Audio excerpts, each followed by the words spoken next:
નમસ્કાર વિદ્યાર્થી મિત્રો, તમે જોઈ રહ્યા છો એજ્યુકેટ યુટ્યુબ ચેનલ. મિત્રો, ધોરણ 12 વિજ્ઞાન પ્રવાહના ગણિત વિષયની આજે વાત કરવી છે કે જે કાલે તમે જ્યારે ગણિતનું પેપર આપવા જાઓ અને આ વિડીયો અંત સુધી જોજો તો તમને પેપર લખતી વખતે માત્ર ને માત્ર એજ્યુકેટ યુટ્યુબ ચેનલ યાદ આવશે. મિત્રો, થોડા જ દિવસોની અંદર, દિવસોય નહીં, થોડીક ક્ષણોની અંદર કેટલું કરીએ તો અમે પાસ થઈ જઈએ. આ વિડીયો માત્ર પાસ થવાવાળા વિદ્યાર્થીઓ માટે છે અને જેને એમસીક્યુની અંદર સ્કોર કરવો છે કે 40 થી 45 લાવવા છે એની માટે પણ આ વિડીયો છે. તો આ વિડીયોને અંત સુધી જોજો. તો મિત્રો, આપણે પહેલાં એમસીક્યુની વાત કરીએ તો એમસીક્યુ ચોપડીની અંદરથી 25 થી 30 માર્ક્સના બેઠા આવવાના છે. આ એજ્યુકેટવીનો પૂરેપૂરો એનાલિસિસ છે કે દર વખતેના બોર્ડના પેપર પ્રમાણે આ વખતેનું બોર્ડનું પેપર એમસીક્યુની અંદર સહેલામાં સહેલું હશે અને એમસીક્યુ બેઠા ચોપડીના હશે. નો ડાઉટ ઓપ્શન આમથી આમ થયા હશે, પરંતુ બેઠા જ પૂછાવાના છે. તો જલ્દીથી જલ્દી ચોપડી અને નોટબુક લઈને ચોપડીની અંદર જેટલા એમસીક્યુ હોય એને 3 થી 4 વાર કરી અને રટ્ટા માર ગોખી નાખો. હજી કહું છું મિત્રો, તમે કાલ એમસીક્યુ લખતી વખતે માત્ર ને માત્ર એજ્યુકેટવીનો આ વિડીયો તમને યાદ આવશે. ચોપડીના 25 થી 30 એમસીક્યુ બેઠા પૂછાવાના છે. તો જલ્દીથી જલ્દી એમસીક્યુની તૈયારી ચોપડીની અંદરથી કરી જ નાખો.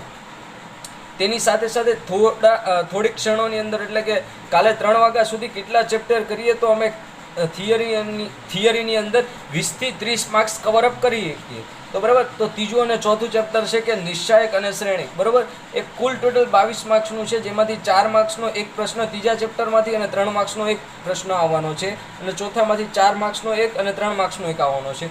અને કયા આવવાના છે એ હું તમને કહી દઉં કે આપણે એ ઇન્વર્સ શોધવો કે a² + 6a² - a³ + 4i = 0 સાબિત કરો અને તેની પરથી એ ઇન્વર્સ શોધો. એ તો પૂછાવાનો જ છે.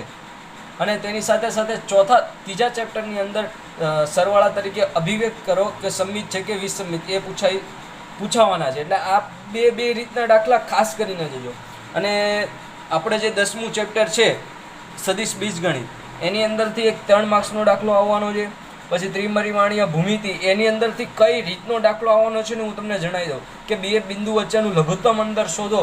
એ 3 માર્ક્સની અંદર ગેરંટી છે જ. જો આ મેં કીધું એ પ્રમાણે નહીં કરીને ગયા હોય ને તો કાલે બહુ પછતાશો. સુરેખા આયોજનમાંથી ઉદાહરણ 1, 2, 3 ખાસ કરીને જોવાના છે મિત્રો. 3 માર્ક્સની અંદર આની અંદરથી એક દાખલો તો ઉદાહરણમાંથી છે જ. જાઓ, પેપર ફૂટી ગયું એમ માનો, ફૂટી ગયું. સંભાવનાની વાત કરું તો 3 માર્ક્સનો એક અને 2 માર્ક્સના 2 પ્રશ્નો પૂછાવાના છે. અને મિત્રો, હું ખાસ એ કહીશ કે બ્લુ પ્રિન્ટ પ્રમાણે તો થોડીક તમે આ વખતે મહેનત કરો તો તમારી માટે વધારે સારું. કારણ કે કેમેસ્ટ્રી ફિઝિક્સની અંદર બ્લુ પ્રિન્ટ પ્રમાણે કેટલું બધું પૂછાણું હતું બ્લુ પ્રિન્ટમાંથી. તો મેથ્સની અંદરથી બ્લુ પ્રિન્ટમાંથી પૂરેપૂરું આવવાની સંભાવના છે.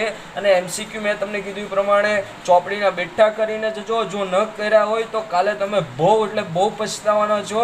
અને ગુજરાતના તમામ ધોરણ 12 વિજ્ઞાન પ્રવાહના ગણિત વિષયના જેટલાય વિદ્યાર્થીઓ હોય એમને શેર કરી દો.